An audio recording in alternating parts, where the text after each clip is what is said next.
Hey everyone, and welcome back to Episode Club. Today we are going to be talking Season 4, Episode 6, The Laws of Gods and Men. And joining me today, as always, is Johnny B. Crazy, and seemingly John St. Baptiste, and special guest, Bobby Catalano, aka, what is it, 4 out of 6 members of Cylon Johns. Whoever wants to introduce themselves first, may do. Welcome back to the Cylon Johns and wait just a second. Oh, what's going on, everyone? This is a fantastic episode tonight, The Laws of Gods and Men. Thank you so much for having me on, Kinsey, and it is a pleasure to have Bobby Catalano on with us, handmade by Bobby. Love it. How is everyone doing in the chat? I hope everyone is well. And yeah, John St. Baptiste is here too. Much love, everyone. Much love. Well, Johnny would say that I crawled out of my coffin to sit here tonight with you folks. That may or may not be true. But yeah, Kenzie, I read that somewhere. Thank you for having me. Yeah, this is a great episode. I'm really excited to talk about it. And I'm looking forward to this one. This is one of those ones where I almost stood up the first time I watched it. I was like, yes. I remember the book moment. I think I did stand up, but yeah, it was good stuff. So thank you. No problem. And Bobby, say hi to him. I think we need video footage of John reading. Yeah, John reading. What is this? Feast for Crows at this point, or is it at the end of Clash of Kings? Can't remember now. It's been so long. I think this is in a Storm of Swords. Uh-huh. Yeah, why did I say Clash of Kings? Yeah, because Tyrion's not in a Feast for Crows at all. Oh, okay. Yeah, this is in Clash. No, it's not adapted from Clash. All it says is Clash for some reason. Now, like Johnny Thunders? There's also parts from Storm and from Dance. Yeah. No, I meant the trial part. Oh, and Tycho Nestorius is adapted from the sample of Winds of Winter. No, parts of this episode, my bad, are adapted from the Winds of Winter samples. I didn't know that. Yay, internet. The more you know. So, beginning with, I guess, this episode, we see Stannis meeting with the Iron Bank with his trusty companion Davos by his side, where they are introduced to Tycho Nestorius, who questions them about basically the likelihood of them being the bid being strong enough to back them. And then Davos gets kind of sassy about the Lannisters. So, what do you think about this scene or sequence? Sorry. How old is Tywin Lannister? 67 or 67. Yeah, I mean he's basically 100 in Westerosi years, right? Man, I want to know what his diet is, honestly. Right? The dude just keeps getting better looking as he gets older too. Plays a mean vampire. I don't know why I'm going off on this weird tangent, but this is definite foreshadowing for how much power the Bank of Bravos has. Let you go a little bit, John. Yeah, I love this whole scene. I really do. For one thing, anything with Davos, like his character, from the first moment I read his character in Clash of Kings, I just thought he was an awesome character. You know, he's noble and faithful. That's not the word I'm looking for. What's the word I'm looking for? Not trustworthy, not faithful. Stannis is his guy, and he's going to stand up for him, so to speak. But he's not. He doesn't always agree with him. Dutiful? Not dutiful. That would be. Yeah. You know the word I'm looking for. Like every. Yeah. Hard. Somebody throw out an adjective in the chat. Look Maybe at for synonyms. But also, he's a Loyal. key problem solver. I would say that. We see that here. What's up, Septuagint Secrets? How's it going? Yes, thanks everybody for joining us today. Good. So, but oh, you know, he's got Stannis' back, even though he doesn't always agree with him. And what he says to the Iron Bank of Bravos, like, hey, it's really true. Like, the Lannisters are so in debt to the Iron Bank of Bravos, mostly because of Robert Baratheon, the brilliant economic wizard that he was. But Don't talk about Bobby B like that. There's been this history of, if you don't pay your debts, then the Iron Bank's just going to support the people who are against you. And Davos is like, look, this is the guy who cut off my first digit on my hand because I owed it for, the deeds that I had committed. I don't even think that's what swayed them, though, even though that is a good point he made. Go ahead. He's like, this is a guy who's going to pay his debts. Talking about. He's not going to borrow from Paul to pay Peter like the Lannisters do. Yeah, and there's that whole idea of what happens to the Lannister family when Tywin dies. Like, Davos goes over, well, who's going to rule the Seven Kingdoms? A half-grown boy, the product of incest, the Queen, Cersei Lannister, or her twin brother, Jaime, who killed his king. Like, he's trying to weigh out the best possible option and also try to sway them in the right direction. It's like, yes, Stannis is up there in age, but he has people behind him to have more value. And yeah, well, it's not even the fact of that they are bastards and not even his, but you have Cersei, who is unpredictable. You have Tywin, who is aging and hungry for power, and Jaime is stuck on the King's Guard and can't inherit anything. So backing the Lannisters wouldn't be logical right now, and he just had to make them see it. Yeah, that's a good point. What's up, Chrissy of Old Stones? Had to give a shout out. Sorry. yeah, and also another shout out to the Imagination Realm, who actually had sent us after episode, what was it, 404? Was it, Johnny? That we released? Oh. And pretty much how the that sequence and that scene that we kind of skipped over during the podcast may be vital to the end game in terms of how Tyrion, because I think it was written in the article that it was one of Tyrion's favorite scenes, but also because it seemed like it was a misplaced scene in the story. So I didn't link it, but I will put it in the description or I'll share it out because it's a really good article. And who knows, maybe Oren Lannister is important in the wars to come. But anyways. Kathunk. But those Beatles. Smash the Beatles. No, I do think Stannis is, Stannis could have never did this alone, to your point, John. Like, he's so stern and stuff. He doesn't know how to talk to people.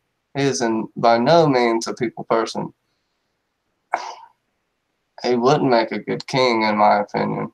I do respect the man, up until a point. But yeah, if not for Davos, you could say Davos is the fault for Stannis doing what he had done and actually being able to burn Shireen. But you can also say that without Stannis doing what he did, everything wouldn't come into place as it has, and fate, all that crap. Blah, blah. Yeah, well, my one last thought is what Davos says. If any of you have seen Clerks, there's this line that Jay says when he's talking about two different characters. Like, my grandma used to always say, what good's a nice plate with nothing on it? And that's pretty much what Davos says to the Iron Bank about the Lannisters. Like, yo, what good is a nice plate with nothing on it? Like, eventually, this is gonna bite you in the ass. Yeah. And did Davos bring up the gold mines being dry? Because I don't know if he knows about that, but I'm pretty sure the Bank of Bravos knows about that, as they know all. There's You probably think Varys has little birds?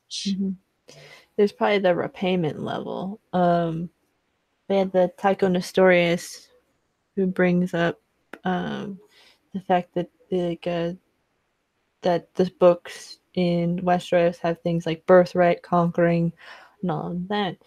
But the books in Bravos talk more about money and dollar value, which is kind of a like that they rule based off of who has the most to spend, which coming in season 7, they still know that they back Cersei, but after dealing with the Iron Bank, Davos meets with Salador Sand and some naked ladies, and Davos says, "You're coming with me," and he gives him some coins. So, what do you think about that, John? Well, I thought Saldor Sand is another character I really like. I mean, he doesn't, put any bells and whistles and ribbons and bows on what he is. He's a mercenary. And yeah, you pay me enough. Yeah, I'm going to come with you. Sure. It bit me in the ass last time, but hey, I'm in this job. I'm in this gig for the money. And, I'm not going to turn it down. Mm-hmm. I enjoy what I do for a living myself personally, like John, but I wouldn't do it for free. I do it because I make really good money doing what I do. Mm-hmm. And, hey, if you came to me and had an offer that was financially better than where I'm at, where I'm happy at my job doing what I do best, then I'd be like, yeah, hey, I'm game, cool. Yeah. And I don't need a bathtub of naked ladies. Who've heard the same story over and over again. But Bobby, how do you feel about Stannis in the limited? Because you haven't caught up with this episode exactly, but what do you feel about Stannis, the one that broods all the time?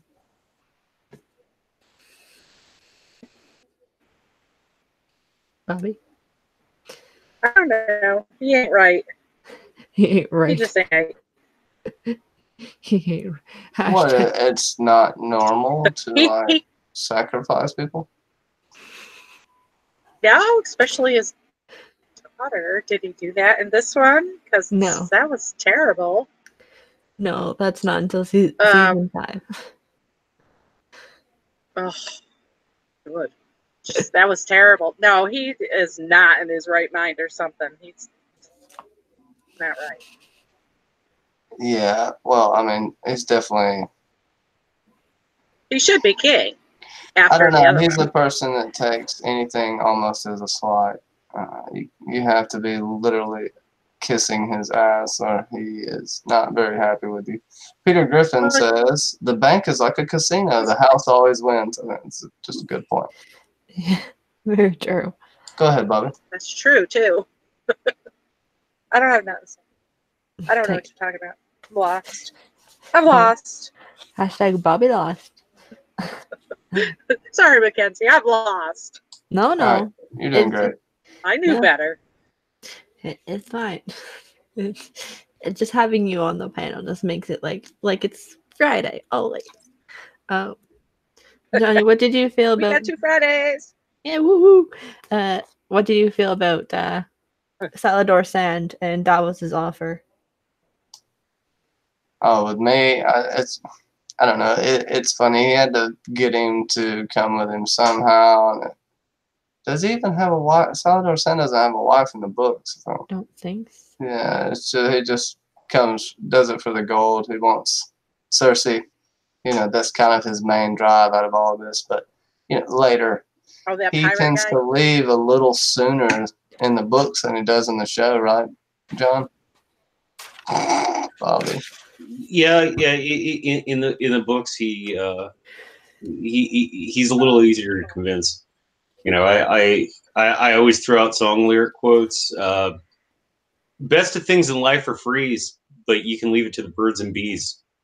I need money.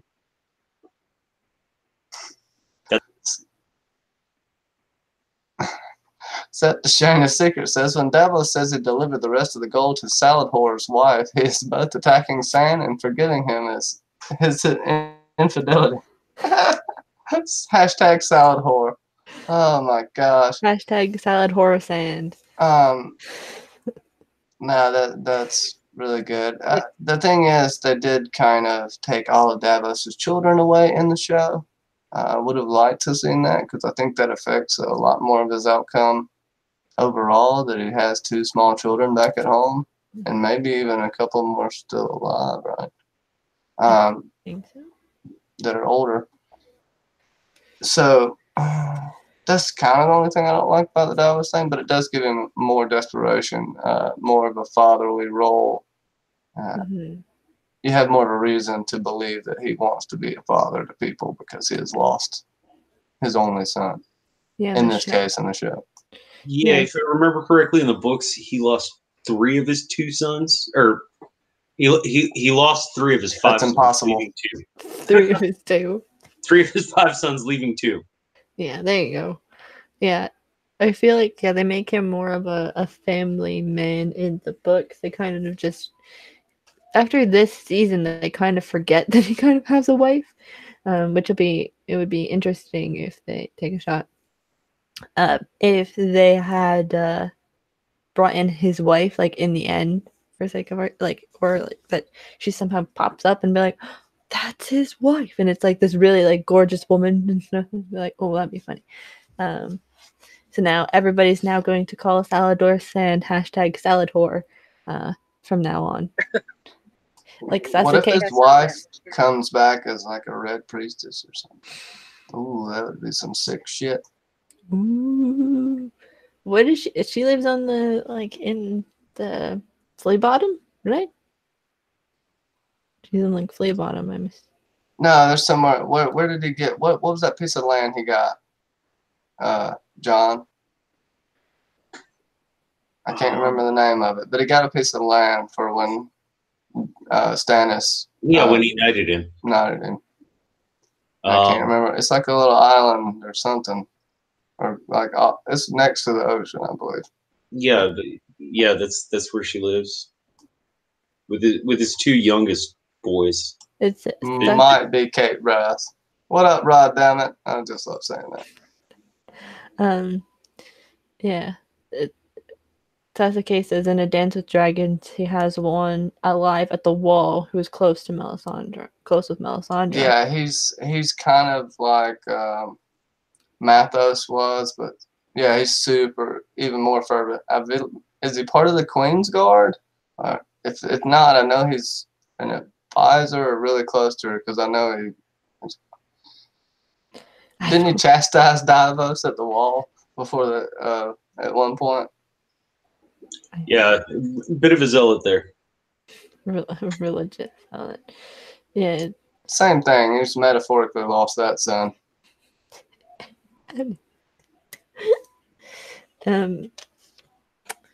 The next scene is Yara and some Iron Islanders talk about Ramsay's letter while Ramsay and Miranda have sexy time. Yara basically gains landed into the Dreadfort where she tries to save Theon, but it doesn't happen. So, what were your thoughts on this? Bobby, do you like Ramsay? God, ain't that the sexiest man alive? Hashtag sexy lips. Reek. Maybe Game of Thrones. Why is it jerk? Huh? So you do like Ramsay? Ben named his son He's- Ramsay. Baby Ramsey. Are you lying? Shout out to Ben Hogan and Drinks and Knows Things, the podcast that drinks and knows things, and the podcast that Are you podcasts the lying? whole podcast. Huh? Huh? Are you lying? No, he really does call him Ramsay. Yeah, he calls him Ramsey. Yeah. Oh, but he didn't It's name him hilarious. Ramsey. Yeah, he calls him Baby Ramsey. Can I just say thank you, Amanda, the fearless mermaid coming out. I do like the new name. By the Oh, way, just had to say say that. his name 3 times and he shows up. Ben is Look here. at that. Someone was lurking. You came in the right moment. Hashtag phrasing. Look what the cat dragged in, man. Hashtag phrasing. And especially talking about a moment of sexiness. So, yeah. Bobby, do you like Ramsey? The one who marries... No. No. What about Miranda, his girlfriend? His girlfriend? No, she's just as bad. Sickos. What about Yara, Theon's sister? Is she a good big sister? Yeah, I like her. Yeah. Yeah, I like her. This is an interesting She's got good fact, attitude. too. Yeah. She does. Yara's pretty awesome. Asha in the books. Also, right here is pretty tough, right? Bobby, Theon is Reek at this point, and he's so scared that it's a trick because last time, if you remember, when he escaped, Ramsay put the little thought in his head that your sister's going to be there to save you. And so now his sister comes to save him, but he just bites her like a damn dog. What do you think about that? What? Sorry, you were silent. What it? Was that Cylon? Oh, Bobby. Bobby It's having the Cylon. Google issues tonight. You just John, talk- go ahead and talk for a second, and I'll reformulate that question because I am a Cylon. You are a silent. Yara. What did you ask? I can really understand her character. I have a sibling who I don't personally really care for. We don't get along. We see each other on twice a year. But if I knew that he were in that type of situation, I would, I'd do anything for him. I'd do anything to save him. I'd do anything to help him. I wouldn't even think about it. So I can really identify with the character. Also, I think this shows just how broken Theon is. Internet not working? Oh, you're okay. You might be, are we lagging on you? Are we roboting on you, Bubba? Yes. Yeah, you might if you turn your camera off, it might sound better. It's up to you. But I don't mind turning my camera. while you figure that out, gotta give a special shout out to the Imagination Round. It'll be your birthday in 4 hours at 12 o'clock. So, woo! Happy birthday. I'll sing Too Sexy for you at the end or something. I don't know. Hashtag Too Sexy in the chat. Whatever. Now that made myself embarrassed. But I've done yes. my one birthday song for the year, and it was for this man. Yeah, it was really John, uncomfortable. what about but my awesome. birthday? No, I'm joking. So, Bobby, is it better for you now? Can you hear us better, Bobby? No. No? Google doesn't like you tonight? I guess not. You gonna strip tease, JSB? Yeah, man. I guess That's not. what's up. I'm too sexy for my shirt. Maybe I should Too sexy for shut my this shirt. off. Too sexy, don't shut it off. Bobby. Too sexy for my Bobby. Too sexy for my Bobby. Oh, I bet my God, sister I'm wishes so she was here. hottie. What is up, the dog show? Yeah, Peter Griffin, JSB too sexy for a shirt. I don't know where this has went, but you know, this is fun. When we have a little technical difficulties, let's just have a little fun with it because it happens to the best of us. It happens to me all the fucking time. You know, maybe I'll eat every fucking chicken in this room before we're done. Maybe. You never know. But yeah, my What's your thoughts on your? what my thought is on this it's like because like you got Ramsay and Miranda, but then afterwards it's like, so Ramsay likes to have a duel after he has had some sexy fun times with Miranda,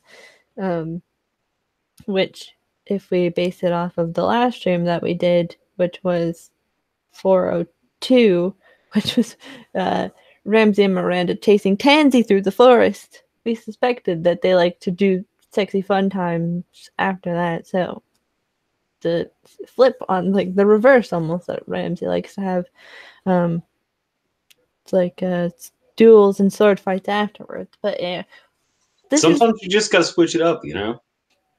Yeah. Don't ever cross streams though. I learned that last episode of BSG. And yeah, the fact that Theon's very scared and can't even recognize Yara because of how mentally broken he is. It's just like, oh. And I feel like there may be a situation where it may be reversed almost, where she's been completely maybe brainwashed and she can't remember who he is, which would be kind of poetic, maybe. And he like has to give up almost. Something's gonna have to happen for it to be challenging, right? There's no way Theon's winning a one-on-one fight. Many of us in the community have already talked about he's probably gonna burn the fleet in some sort of manner. But yeah, I think he may have a hard time getting Yara out. There's no telling what he's done to her. If he hasn't did anything to her, then I just hate Joe Euron even more. And to get back to Yara, yeah, she's kind of one of my favorite characters, honestly. Strong, independent, rises above everything, and to your point, Bobby, has a great attitude about it. That yes, I have an attitude, that glass half full attitude that really makes people want to follow her. That's why she can be a strong woman. Yeah. As an Ironborn. So I definitely agree with you there. So I mean, but yeah. She really puts Theon to shame. She does, doesn't she? He bites her like a dog too. Yeah. Well, when you're stuck with those specific dogs for like probably a few months, it's like, yeah, you'd start to go a little feral. But the end of this sort of sequence is Theon gets a bath from Ramsay, which is unexpected, but then he's like semi not reek anymore if he smells decent. So on the bath reek. Like, yeah, I mean, well, yeah, it wouldn't take long, about a day, and he'd start smelling like ass again. I didn't give a shout out to Bubba Husky, to the hashtag winner. What's up, hashtag man? Yeah. Why don't you call me, buddy? Why don't you ever call me, man? I give you my personal phone number and I call you at 3 in the morning. Come on, Bubba. Hit me up, man. Hashtag 9alons and hashtag the slow clap.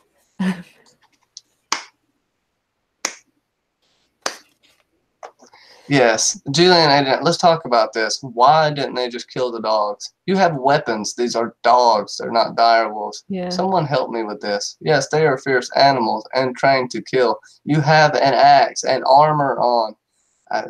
That's one thing I did not like about the scenes. How fast can you run? While I dodge all of this and not get cut one time shirtless because I'm so badass, but John whoops the shit out of me and he's only an above average fighter. Whatever. Fucking, I'm losing it here. People are afraid of dogs. Yeah. Apparently, unrealistic. Yeah. Speak of the devil, and they shall bark. Yeah. Yeah, be afraid. Yeah, Sasuke has a question of, at this point in the books, isn't Reek surviving by biting rats that run around the kennels? I think so. Yes. I'm almost positive that's correct. It's been a while since I read, but Yeah. And Zeb to Jane's secrets. It's not as good as hashtag salad whore, but we can call Ramsey's girl my Randy from now on. My Randy. Hello, my Randy.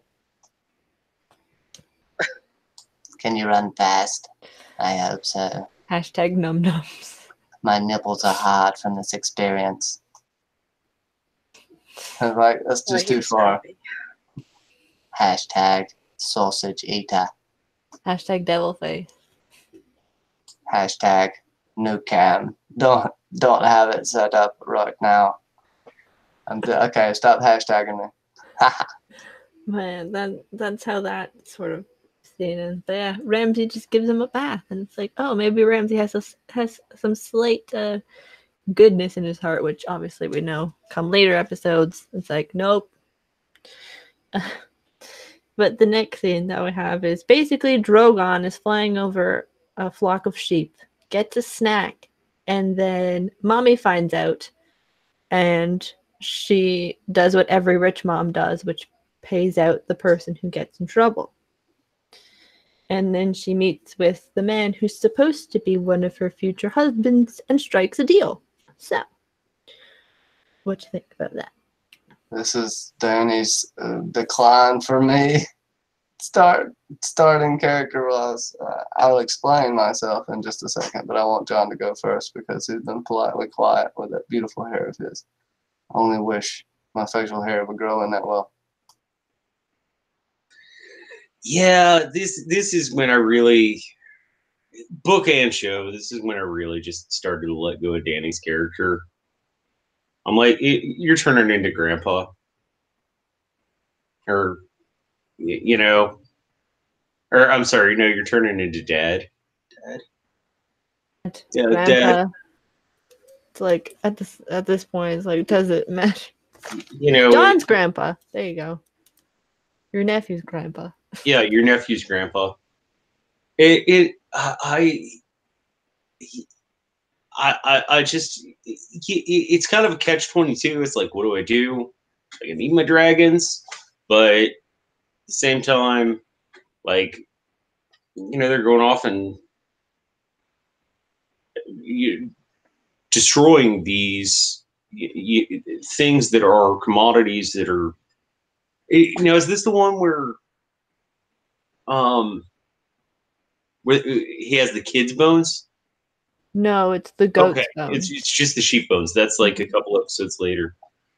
But you know, well, I'll just, it's like you said, it's like every rich parent does. You know, I'll just, you know, pay for it and it'll be taken care of. And it comes to bite her in the ass in a couple of episodes. And then, you know, making the deal, it's like a 13-year-old should not be ruling a country. That's pretty much what it all comes down to. You know, I'm over 40 and I shouldn't be ruling a country, let alone a 13-year-old. But she has dragons. Okay. They all did. What'd you say, Bobby? What was that? Oh, she. She, yeah. Bobby, what do you feel? They also eat cats occasionally. Bobby, what do you feel about what about Drogon as a character? Well, I like Drogon.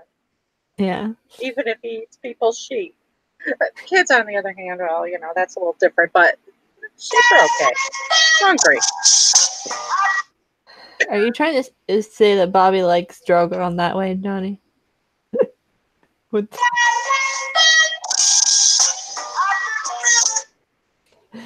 your shit? Julianne, hashtag too sexy for my sheep.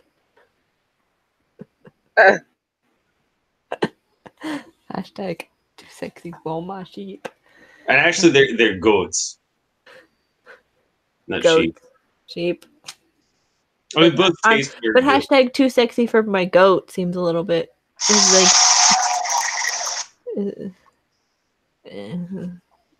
Hashtag too sexy for my need to find a bear over there in SS. Hashtag too sexy for Mormont. No. I guess I'll say what I think about it. Yes, she gives him the 3 for 1. So now it's gonna be like, hey, you just burn up a goat. She'll give you 3 goats. So now she's done put herself into that point, and she acts like Bran when Bran was Lord of Winterfell. She doesn't want to deal with this, which is fine, but you should listen to your counsel at this point. She's gonna make mistakes. All good. She keeps making them and choosing the wrong decisions, but she set herself up to make the right ones here in the end. Right now, she kind of bothers me because she just doesn't want to deal with it.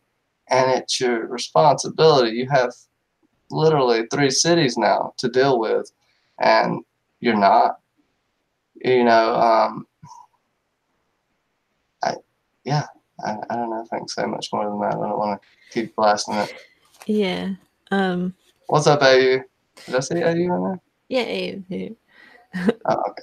Peter Griffin made a point of he thought he had another tab open when the sheep sound was going on. But yeah, she has to deal with 212 more people that want to come and see her and talk to her. And she looks defeated after maybe this is what, the 3rd or 4th person. It's like, Danny, ruling isn't all about sunshines, rainbows, and pretty dresses. It's the hard and gritty stuff. Like, you have to beat with the people and like the people. Yes, your whole campaign is, I love the people and I will save all of the people. But then you also have to deal with them afterwards. Which, yeah, it's the one thing she, right now, at this point in her character, is really, like, the interpersonal, I guess, aspects with people, besides like Grey Worm, Missandei, Jorah, Barristan, and Daario. Like, she hasn't really dealt with the individual person on that sort of level, which I guess she's sort of kind of having to realize now. But yeah, the whole pay him 3 times the amount that's worth, and you can see Barristan, like, his eyes just go wide, and it's like that farmer said, shit his pants. He's like, what? New enterprise. Yeah, like, yeah, it's just, I can bring just dead goat carcasses to you, and I'll just say that it was your dragon that did it. Like, You'd be like, oh my gosh. You just be like, well, and can walk up to the sheet. Maybe that's the real key to the show, is that it's about financial management and how poorly it can be done. Like, this whole episode is just about poor financial managers. I bet you there was like probably banking commercials or at the beginning or the end of this episode, like by HBO. Go to like Bank of America or some like random bank. I am not letting Danny take over my stock portfolio. That is not going to happen. No. Like Julianne said that Danny's not a people person. The imagination room says she isn't she isn't good at social skills. Yeah. Well, she's not, if you think about her upbringing, sheltered and basically all kind of horrible things done to her by her brother. I can understand it, but listen to people. Listen, that's all she needs to do is just learn how to listen a little more. That speech that Tywin gave Tommen, very important speech, even though Tywin's motivations may not have been so pure. Very important speech. Speaking of Tywin, Oberyn meets with the members of the Small Council, and they're trying to decide what position Oberyn will have on the said Small Council. And Tywin shows up, and there's notes of Daenerys' reign and Meereen, as well as like Barristan, and they talk about how like if Barristan was still there, how different the plot basically would have been. And then Oberyn and Varys have a conversation about sexuality and Oberyn's travels. So, what do you think? Oberyn and Varys. Wait, the nature of Varys' cash. There's a question from Dog, which we can talk about, I guess, in that thing. I'll taste it. Go ahead, John. John? Oh no, I think we should address Dog's question because that's actually pretty good. I do want to get into Oberyn, but Yeah. So the dog show poses the question of she's not a people person, yet the people love her. Isn't that ironic? Don't you think? It's like rain. Yep. Yeah, it's ironic as hell that basically. Even though nothing in that song is actually meets the definition of ironic, still a good song. There might be a few things that meet the definition of ironic, but still. Yeah, although it's ironic that her whole stance pretty much is that she's the breaker of chains, the mother of dragons, Misa, and all of these different things that involve massive groups of people, and yet she can't handle 212 one-on-one conversations with a whole bunch of people. So it's like, I think it just shows more that she's a Targaryen.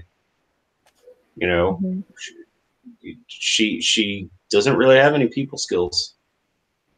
You know, she's a spoiled rich kid. She's living. What did you say about that? She doesn't have what? Any people skills.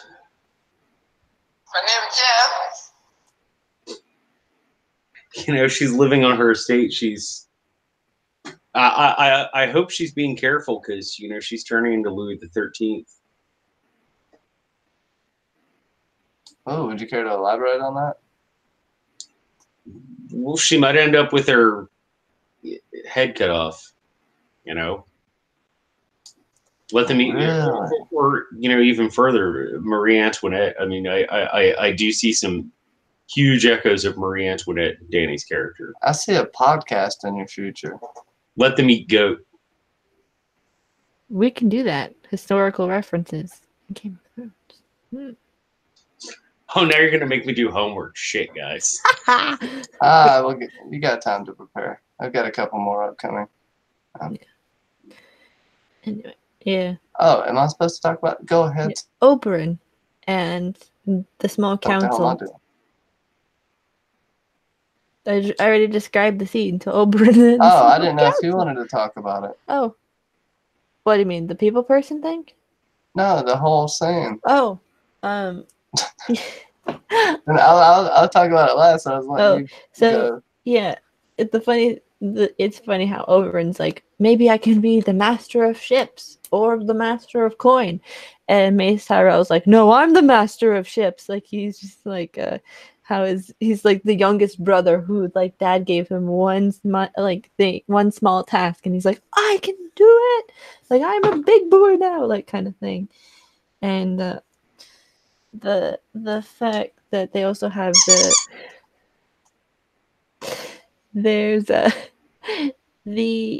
and then when they talk about Daenerys and how Barristan and Jorah are by her side, and she has the Unsullied and she has the second sons, Daenerys is like, but she has baby dragons. And they also have the thing of, yeah, she may have baby dragons, but they grow every single year.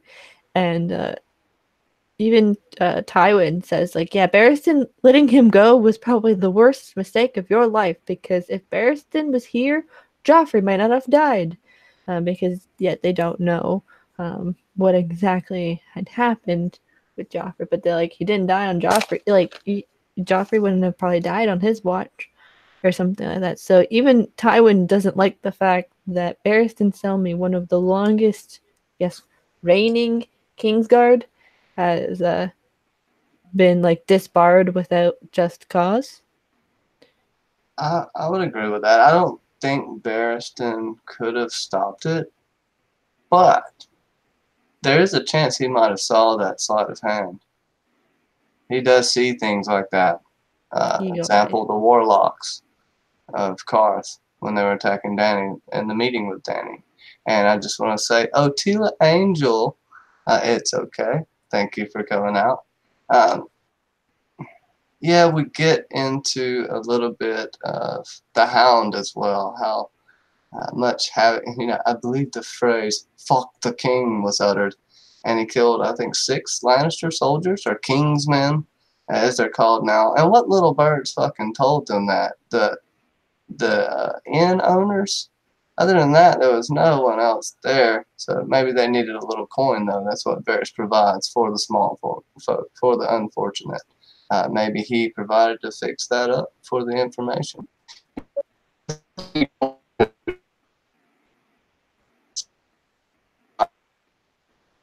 Speaks to the children.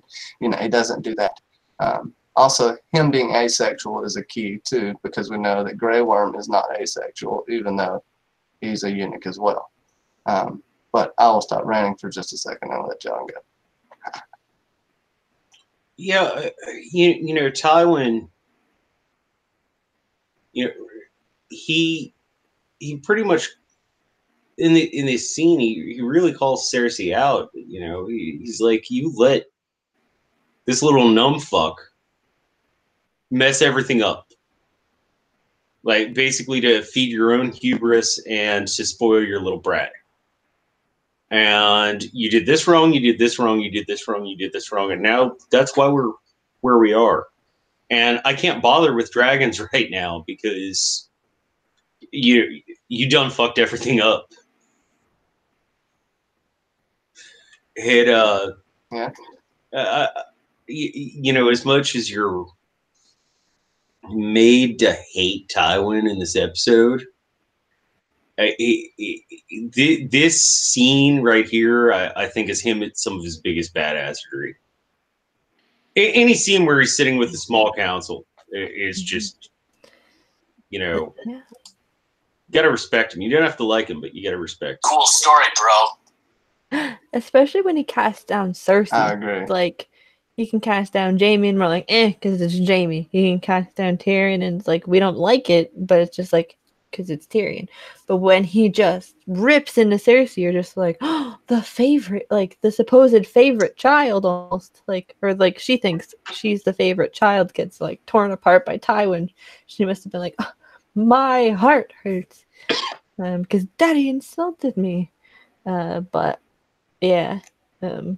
Daddy should have hurt her feelings a lot more when she was younger. She might be a better person for it. Maybe.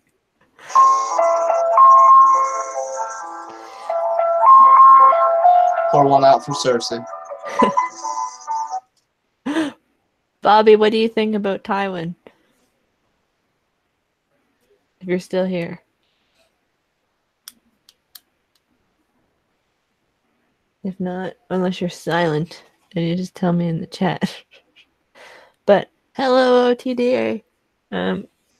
Because pretty much, yeah. Hey. Yeah, and then after, like Johnny said, there's the conversation with Varys and Oberyn, and how pretty much Oberyn had spent 5 years in Essos, and that he kind of just questions Varys about his like sexuality a little bit, and like Johnny said, it kind of confirms that Varys is asexual, which is now the third sort of sexuality that's kind of brought into the show, almost, because they obviously have had straight characters, they have gay characters, they have bisexual characters, and now they have, or like fourth main, sorry, and then they have Varys with kind of like an asexual, even though it's not outwardly spoken. So, Thank God OTDA is only 4 letters, because Bubba. Woo! I think Varys just has better things to do with his time. You know, he's like, you know, really, you know, and it kind of, what I think the scene does more than anything is give you, like, we're talking about two very clever people, you know, but they can't really understand each other on each other's level. mm-hmm. You know, I mean, Oberyn, I'm a sex machine. I'm a sex machine. Complete different core drives, right? Mm-hmm. Complete different core drives, goals, ambitions, and even hormones and lusts, which Varys does seemingly lust, but it's more for information than anything else. Yeah. And knowledge. Yeah, agreed. You know, Oberyn, and don't get me wrong, I mean, Oberyn spent, what was it, 5 years at the Citadel?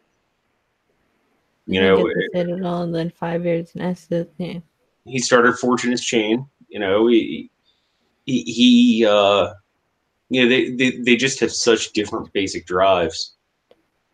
But on the one note, I think they very much do understand each other, and on the other, I think there are certain aspects of each other that they really can't. Like Oberyn couldn't get that. Also, I think the scene has some amazing dialogue. You know, the first 4 seasons have just amazing dialogue moments, and this is definitely one of them. So yeah, he doesn't like hot dogs or tacos.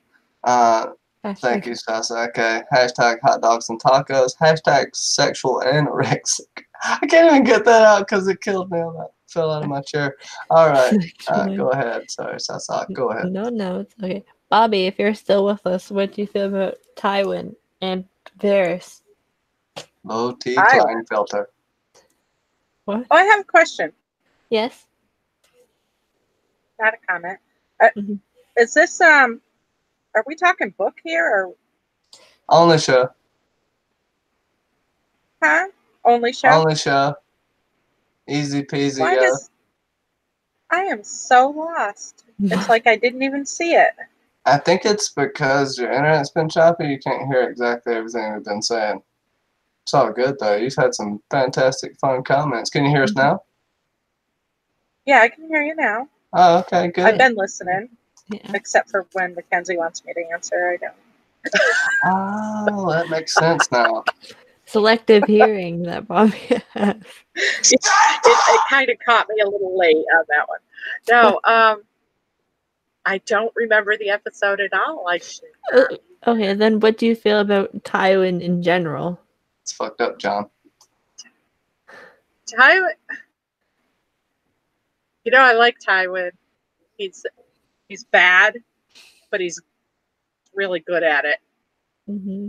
He's really good at it. He's not mean, you know, like hollering and screaming in your face. He just does stuff, but he does it so cool and calm. Mm-hmm. Yes, Rhaegar and Brandon Stark like to get ketchup on their hot dog, Bubba Husky.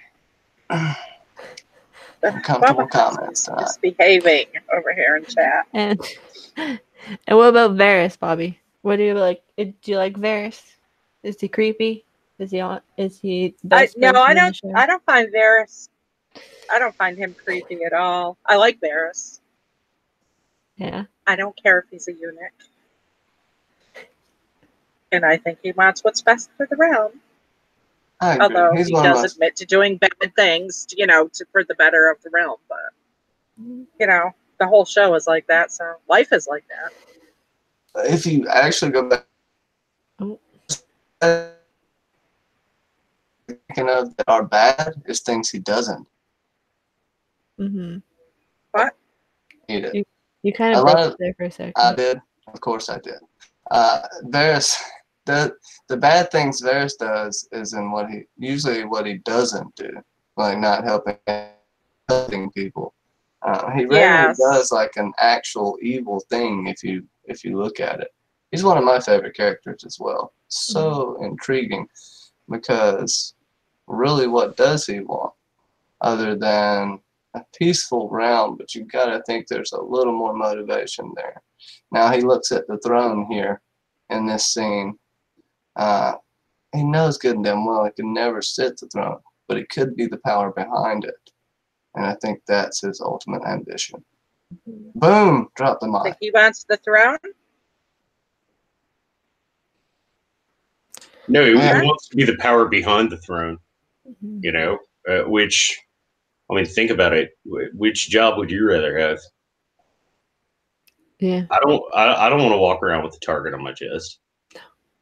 Yeah, you can be the the puppet dance master. But like with Varys, he kind of always has wanted what's best for the realm, whether it is Dany or what if the revelation about who Jon actually is comes to light with Varys. There may be that sort of thing. But yeah, it power is waning and always changing with Varys. But it's always for the good of the realm. And hi, Al He's Red way Doctor. better than Littlefinger. Yeah. Twitter Hi. Dad. You forgot Twitter Dad. Yeah, but how dare you not say hi to your husband, Bobby? I said hi. Oh, Hi, Al. yeah, there you go. You gotta say it personally. Just, oh, hey, Al. How's it going? I did. And Al, you need a little more personal greeting for your wife, sir. Not just Bobby with a smiley face. Come on, don't give me the same smiley face you give your wife. That's just weird, bro. He says it all the time. Bobby, my Twitter wife. All the time. I'll stick up for you, Al. And then Bubba asks, where do you want your target? And John has a bullseye right at the butt flap of his pajamas. Uh-oh. Boom, boom, right at the glowing spine. No, Bubba. That's where mine is. Target, and I said on somebody else. The target's on me at all times. Usually, I usually bring up the rear. Boom, boom. Yeah. People are like, what? And yeah, that's gonna be funny if you can like, you guys can question my sexuality all you want. That'd be a fun thing to do. I'm asexual like Varys though. Yeah. People are gonna get weird in the chat now. Trapdoor Union suit? The rear marsh? I told you it's about to get weird. And then they're just talking about how now, but they're also talking about how John's parentage and how that will change maybe Varys' tune in terms of who he chooses. So I ultimately think he is going to steer away from Dany, especially given what's happened in season 7. Yes, hashtag buttstream coming soon, Sasuke. And it's not going to be, it'll be male and female. So we're covering both ends. Hashtag Septim Ordang. Hashtag superpower bottom Drogo. Boom! Oh! Yeah, I cannot wait to talk about hashtag buttstream. We'll see who we're having on there. Who we can get there to talk about that ass. It'll be basically a Companions of the Cup, but on my channel, almost, just so we can get all crazy. But yeah, hashtag buttstream will be showing to your screen soon. We can definitely have a Companions on your channel. I'm not the name that won't be mutually exclusive. I think that'll be a good idea. And then the next scene that we have is Tyrion and Jaime are brought into the throne room for the trial to begin. Tommen recuses himself to sit as judge, so now Tywin is sitting as judge. Oberyn and Mace Tyrell are also considered judges in this, and they say the gods punish to make the gods punish the accused. And basically, we go through all of these different characters who are now against Tyrion, from Varys to Cersei to hashtag Shea Stadium Shea. So and Pycelle. So, how do you feel about this part of this? I want to give a shout out really quick to Septuagint Secrets, who has a very good video on Varys having 2 X chromosomes. And I'm going to link it in the stream. I'll let someone else go first on that, but I think it's very important. It's a very informative video, and it's very possibly true, especially in the books. Definitely check it out. I'm going to see if I can find it real quick. John, what do you feel about the beginning of the trial? I think this is one of the best translations from book to show. I think the scene's really well done. You as the reader or watcher in this case are so in Tyrion's corner, but everything's weighed against him. It's a farce of a trial, and you know it from the minute he walks in. Little things like the fact that he has no opportunity to defend himself, even though he has no witnesses. And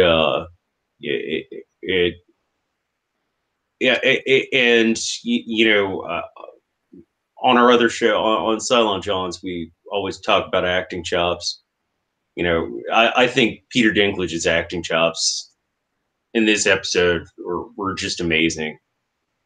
None of the scenes were a surprise to me. Like Shea Stadium walking out and her whole none of it was a surprise to me.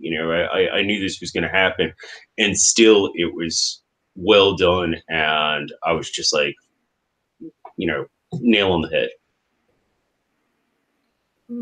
Yeah. But this is don't forget, this is the scene that won Peter Dinklage an Emmy for Game of Thrones. Like, if you hadn't seen that season or that specific episode that year, you were so confused because you're like, what? But yeah, this was, I think, his second time that he won an Emmy for the show. I can't remember if it was the first or second time, but yeah, he's won an Emmy for this speech that he was given, so it's an awesome one. And yeah, Pycelle just kills me in this. He's like, this is the best child that Westeros has ever seen, and he was killed by that man. And it's like, that they also... When I watched the whole season afterwards, like on DVD as opposed to week to week, and I saw the cut out scenes, like this made me wish that the scene with Tywin and Pycelle had been left in.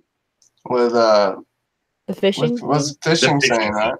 Yeah, because I don't think it needed to be. I think right here you see it. You're like, yeah, Pycelle knows exactly what he's doing. But I think him having been called out a few episodes earlier would have been, for me, it would have added a whole new dimension to his it's like pandering almost to Tywin. What's it called when you're in court and testimony? Yeah. I think that would have given a whole new depth to his testimony. And I'm very sorry for cutting you off, Kenzie. My apologies. No, go ahead. John. Technically, she cut you off. If anyone should be mad, it's you, John. If I were you and you were me, I would use your body to get to the top.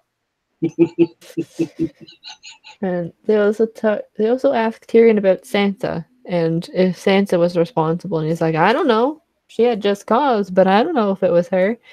And then when Pycelle goes over, like, she was seen scurried away. So, like we said, Johnny, there someone did see in the podcast for episode 3.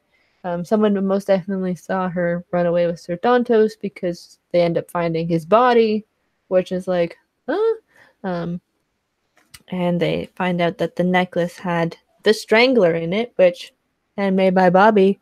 I'm sorry. The fact that not one of these motherfuckers said, oh, Littlefinger, that son of a bitch, didn't have anything to do with any of this. Like, that's the one thing that kind of irks me.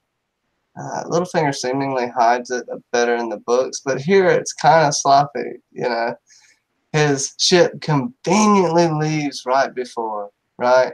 It's the whole thing where he would be the prime suspect in if they were investigating a case because of how, I don't know, just how perfectly shit worked out. And it's actually looked into it. But other than that, yeah, I want to... I'm getting off the rail, but it's... the trial was good. It killed me. And with Shay, she sits there and we're talking about that part, right? I didn't just freeze, did I? Or did... Oh, no, Sasa froze. This is the part we're talking about. Oh my god, what's happening here? Is it me? Me? What? Hello? Oh, okay. I can hear yeah. you. Anyway, Shay, I'm talking to myself like a crazy person. Shay, right, just kills me with her wanting to be pitied. I'm a whore, remember? But there's no way you can't feel for Tyrion here. He has to sit there and just watch and shut up and take it. And he does what most people would like to do in that situation. He stands up for himself and he doesn't take that shit anymore, because this is Tysha all over again. This is in front of everyone now, not just the Lannister soldiers. This is in front of the court and everyone. This is to another level, and you can see that Tywin was actually enjoying it. And to Sasuke's point earlier, yeah, Tywin was glad Joffrey's dead. Hey, Tommen's easier to control. Joffrey was just a mess. I would definitely agree with that. Go ahead, someone else, while I feel me talking to myself some You more. can show off the strangler that Bobby makes. Oh, yeah, let me do that. This right here is some good stuff. I haven't had to use any yet, but, you know. DOS Strangler. I don't know if you can see it too good because my camera sucks a little bit, but, you know, the little purple crystals. The purple crystals for the strangler. So, Bobby, we're not going to tell on you, but where did you get the strangler? I am not telling. So she has a secret strangler shop, I guess that she gets. Yeah, I hope to eventually make a map where all the stuff can be found, but it's going to take a lot of research, so it'll be a while. I can help you out with that. Yeah, we can.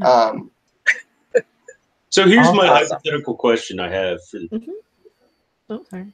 Do you think that Tywin thought that he could eventually get Jaime to give up being a member of the Kingsguard, give up his oath, all these, you know, do you think Tywin thought he could get him to, like, you know, surrender that, which is basically the only identity he has left? Because that's Tywin's real issue. He wants Jaime to be his heir. Jaime can't be, you know, I mean, I guess, you know, the king could pardon him from having that, you know, so his only option's Tyrion. I mean, I guess Cersei maybe, or whoever he has Cersei marry afterwards, which right now I think, if I remember correctly, is still supposed to be Loras Tyrell. Isn't the Kingsguard for life? Yeah. Unless you're an asshole and dismiss them. Well, with the precedent that happened with Barristan Selmy, this is where Tywin gets his little opening. Do I think he actually thought Jaime would? I don't know. I think he was throwing a Hail Mary here, because we see in the episode as well that he's 67, no heirs.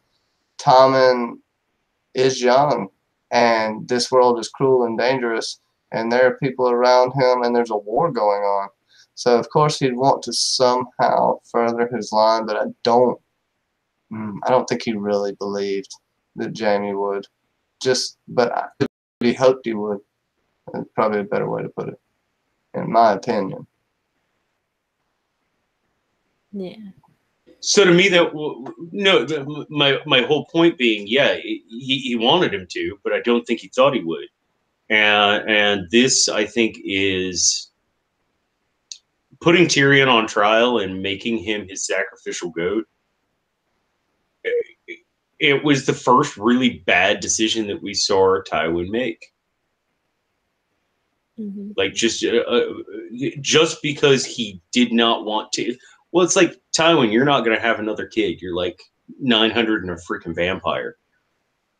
And I think this is the first time we see Tywin Lannister make an awful logistical decision. Yeah.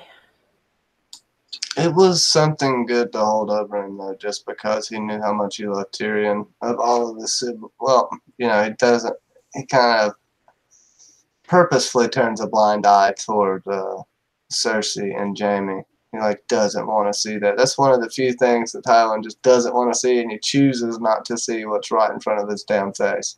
That's his pride, that lion pride, you know. The Lannisters, lions, perfect, you know. Jeremy's great at that.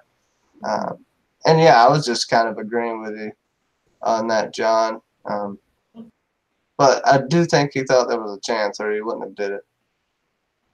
But I don't know if he put Tyrion on trial for that reason. I think there's a lot of reasons he had to put Tyrion on trial. One, the Queen Mother thinks it, so the threat's done. needs a scapegoat for what happened, I wouldn't doubt if he heard whispers about the assassination and let it happen. Kind of decides the case point. He has to keep the realm, and justice has to seem like it's been served, or else anarchy could reign. You know, you can't let something like this go unsolved. People would be nervous, scared, and when people get scared and fear rules, bad decisions are made.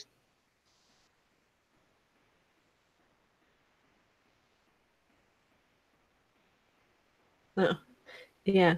There's it's hard to kind of say, like, with Tywin, because obviously he's making a decision that ultimately doesn't play out in the end. But go ahead, Jen, if you wanted to finish your point. Oh, I pretty much wrapped it up there. Just what's up, Bronholler, sorry. I'll just throw this out there for everyone. Mm-hmm. It's not working now. It'll probably pop out at a minute. Oh, there you go. These nuts. Anyways, had an interference with James Franco. The real James Franco, everyone. The Bronholler makes a point of Tywin always resented Aerys' appointment of Jaime to the King's Guard. He'd take any chance to get Jaime back as heir. He didn't accept Tyrion as his flesh and blood, so he needed to stop Tyrion inheriting. Very true. That's a great point. Great point. Oh, no, I agree entirely. I was just saying this is the first time we see Tywin put emotion before logic. Mm-hmm. You know, because we all know he hates Tyrion. He, you know, what is it he says in that one episode? You're my penance for sins I've committed.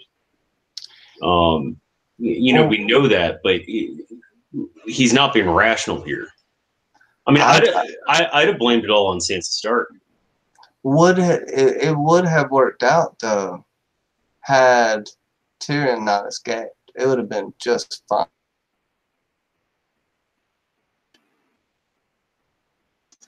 Sorry, Johnny, you froze up. For your what? Oh, God dang! Of course I did. You're responsible for your wife's. You're responsible for your wife's deeds in Westeros. So he's guilty by association either way.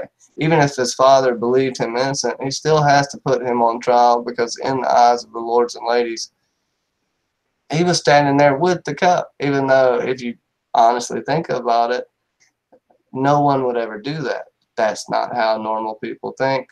That's not how the masses think together as a whole. And when people start talking rash, and rationale goes out the window. That's kind of my point with that. I think I don't know if it was a bad. Yeah, in hindsight it was, but I don't know. I don't know if it was a bad decision. I could argue that.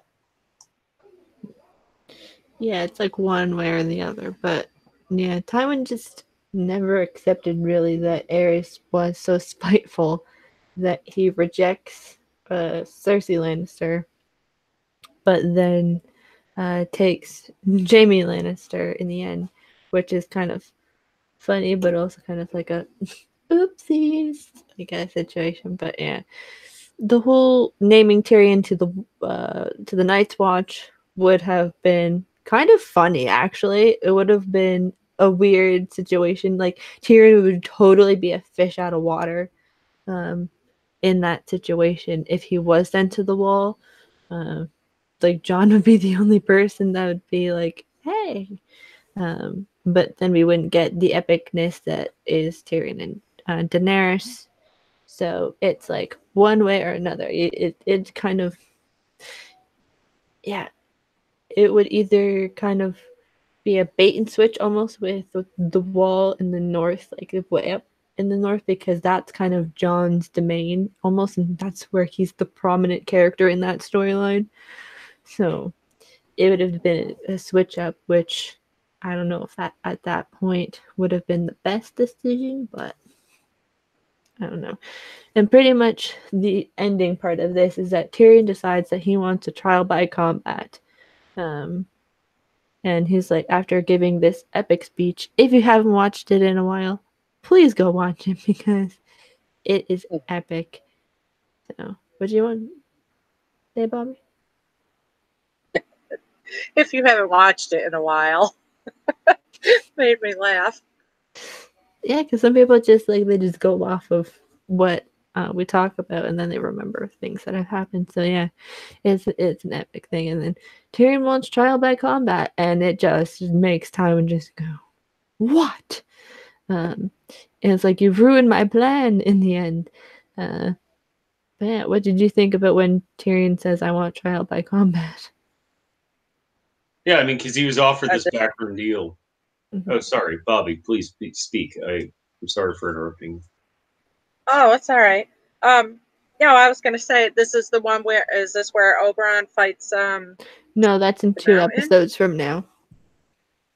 Yeah. This is before. So that's not his trial. Jeez, I can't get it right. No, this is the trial that leads to the battle, the trial by combat, which means So it's the precursor to that. It's the court scene before you go to. Oh, okay. But that is the battle. Club. Yeah, every episode club, I mix up the episode, so don't worry about that, Bobby. Don't worry, it's okay. Well, I already warned you guys before I came here. It's okay, I don't know Bobby. what you're talking about. It's all right, Bobby. I just forgot everything. Yeah. Till Angel thought to herself, "Oh, great, Tyrion's gonna die." So, although John, you were a book reader first, did you think they were gonna do a bait and switch and maybe kill off Peter Dinklage?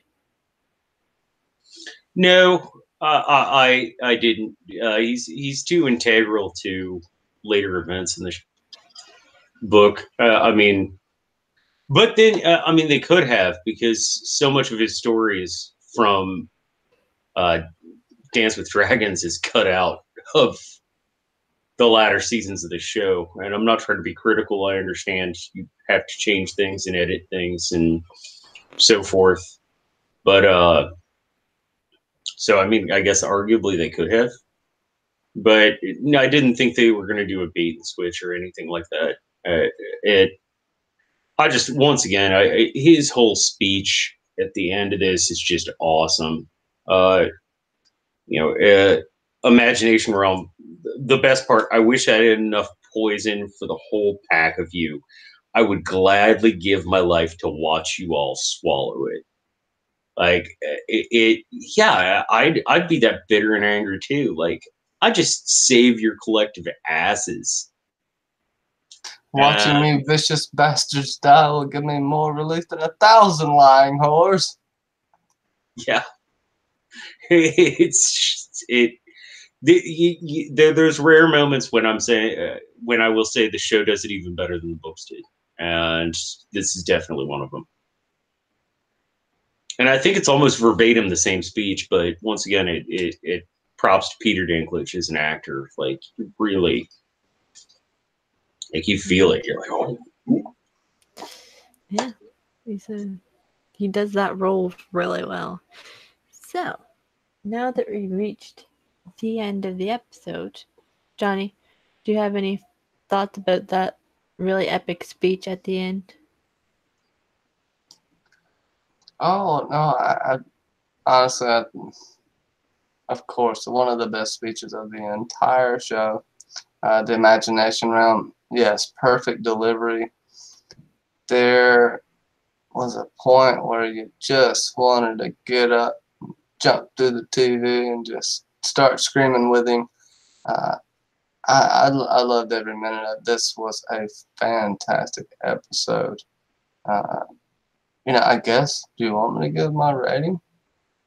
If you want. Because this might be my first 10 out of 10 rectal reek rips. Oh. Can't you behave ever? And your final thought on the episode? You kind of gave one, Johnny.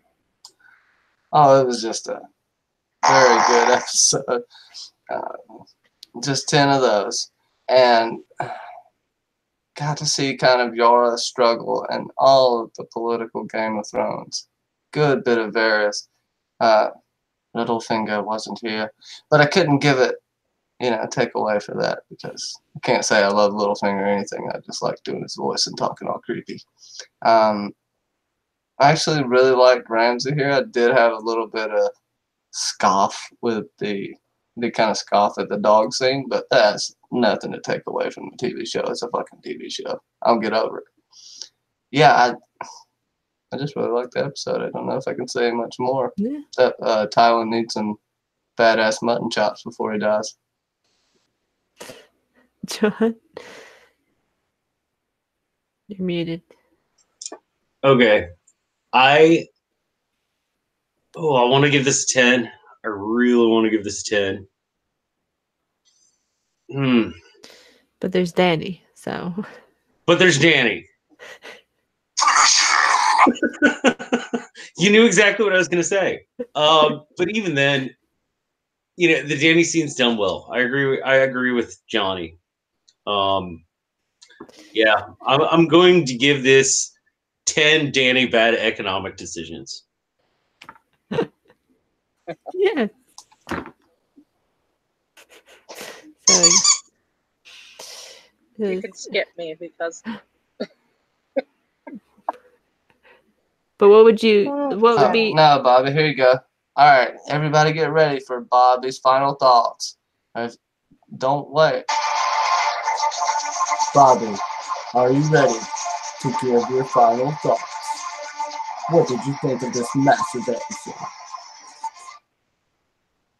I don't remember it. Okay, then Bobby, rate your experience. Oh, wait. Bobby's here. Bobby, then rate your experience on Episode Club, because it's your first time on Episode Club.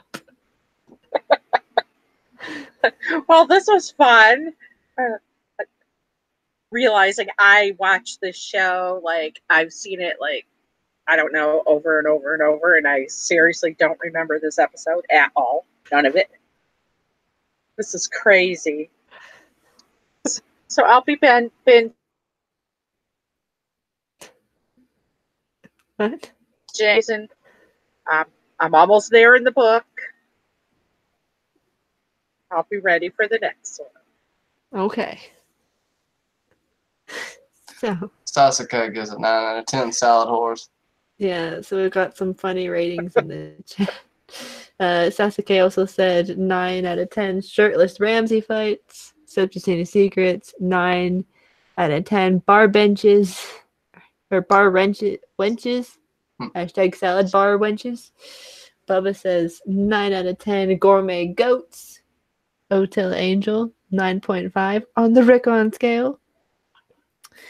Dog says 9 out of 10 had Shay in it, -1 off the top. Linda Smith, welcome. She also said 9 out of 10. Julianne said 9 salad whores. And Sasuke also said 9 Greek bites. 10 out of 10 lying whore testimonies from the Imagination Room. And I would give this episode... Originally, I was going to give it 9.75. But because of talking about how epic this episode was, I'll give it another straight 10. But this time... And the Oscar goes to 10 out of 10 Strangler secrets revealed. Strangler stealing secrets revealed. There we go. And so I guess now where everybody can find you and what you have coming up. You can find me at Johnny B. Crazy, at Johnny B. Crazy, and at Johnny B. Crazy, all on YouTube, Twitter, and Instagram. Check me out at Johnny Bragg on Facebook. Also, Quick Advice and Fire series drops at 1 p.m. Eastern every Sunday. This week is Torrent Start. Check out the first 3 vids in the series if you haven't. Aegon and his sister wives have been covered, and we will cover thousands more, thanks to my friend John St. Baptiste and my thumbnail maker, Mackenzie L. Burns, because I'm a broke MFer and I have nothing. So, thankfully, I'm here with you guys. I saved up all my money for 4 years. No, I'm kidding. No, Fire and Blood is going to be pushed a week just because I need a little rest going through some physical therapy. That's about all. I'll let you in on my problems. But maybe an extra video on the Children of the Forest coming out this week. If not, it will be next week. I'm working on it, so I will let you know that. Cylon Johns Friday night at 9 p.m. Eastern. Also, can't forget the special podcast that we figured out. I don't know when they'll be uploaded, but we have a podcast coming out with comparing Maegor and Aenys to Joffrey and Tommen. Also, is Cersei the Senya as another good comparison, especially in her later years. I think that's going to be a fun little podcast. And I'm doing a podcast with the Knight Who Smoked a Laughing Tree on his favorite location, which is probably not going to be the title. I think something snazzy. But it's going to be on Hardhome, and I'm going to have a few people on podcast to do some stuff and talk about their favorite locations, the history and lore of that location, and any tinfoil theories they have about it. I probably will do them as premiere videos as well, so we can all get in on it in the chat. And there will be visuals. I'll put together like a little video, blah, blah, blah. So be on the lookout for that, and I'll shut the hell up now. Thanks, everyone. John. John St. Baptise. You can find me at my channel on YouTube. Music Makes People Come Together on Twitter. John St. Baptiste on Facebook. In Geek Chat, which please, if you're not a member of Geek Chat, or if you know somebody who you want to bring to Geek Chat, please do so. We are 12 subs away from JR getting a tattoo. Woo! Woohoo! And I'm going to be there to watch. JR has plenty of tattoos, but he's going to get specifically a Geek Chat tattoo, which is awesome. I think it's 12. It might be even fewer by now. Because that channel's growing at an insane rate, which is awesome. I specifically on my channel generally do music. I break down music, and right now I'm working constantly on the Game of Thrones, my song by episode breakdown. I just dropped season 3, and because Mackenzie has lit a huge match under my ass, I would call it a torch, I now need to get 4 done as quickly as possible, you know, with all this time that I have on my hands. But season 4 I think will be a little bit easier. Season 3 I struggled over because I wanted to make it really good, and I'm really happy and proud of this one. You can find it in the link below if you just go to my channel there. And I look forward to seeing you there and sharing music with you. Please share music back with me. Next thing I have coming up is a teaser will be up on Friday for the next playlist, and we'll be going back to midweek music ear candy next Wednesday. So thanks again. Share music, please. Yes, do so. And Bobby, will you talk about the lovely things that you make and do make, or else we're all going to start talking about it too. So no, but I will say, I still don't have 100 likes. Come on, people. So, you bastards. Give Bobby some more likes. How could you hate what Bobby makes? Especially when... Now check all 5 of Bobby's accounts. No, I'm kidding. It's handmade by Bobby. Gotta go check it out. It's linked in the description. Just hit that like button. That's all you gotta do. You don't ever have to go back. Just like it. I need 100. You'll get stuck checking out all the cool shit on there, honestly. Yeah, and there's pictures of what Johnny has on his shelf on there too. So if you want more up close and personal pictures of that, go check it out there. And other stuff. And whatever other I feel like doing. And cards and ornaments and what's some other gift tag. Gift tag. Yeah. Jewelry. Fun stuff. So much. Dragon eggs. Bobby made me the cross that's hanging from my rearview mirror of my car. I see it every day. Yeah, John has wine glass markers for his wine glasses. So Bobby makes a whole variety of things. So, please check that out for Bobby because she deserves it and she spends her hard time when she's not on Cylon Johns or here, for that matter, on making lovely things for lovely people. So, anyways, you can find me here on my channel next Wednesday, barring any changes in the schedule. We should be covering 503 High Sparrow. At some point this weekend, we should be doing 409, the Watchers on the Wall episode, where John and the Night's Watch versus the Wildlings. So get excited for that one. And I should also be doing at some point a video comparison between Mary Queen of Scots, Elizabeth I Tudor, and Mary Tudor, comparing them to Daenerys, Cersei, and Sansa. So that's coming on my channel. You can find all of us actually on the Cylon Johns, and you can also find me on Johnny's channel. So, with that, we bid you, I guess, farewell, and we'll see you all this weekend and on Wednesday. Bye, everyone. Bye, everyone. Sansa is a ladder. Bye, everyone.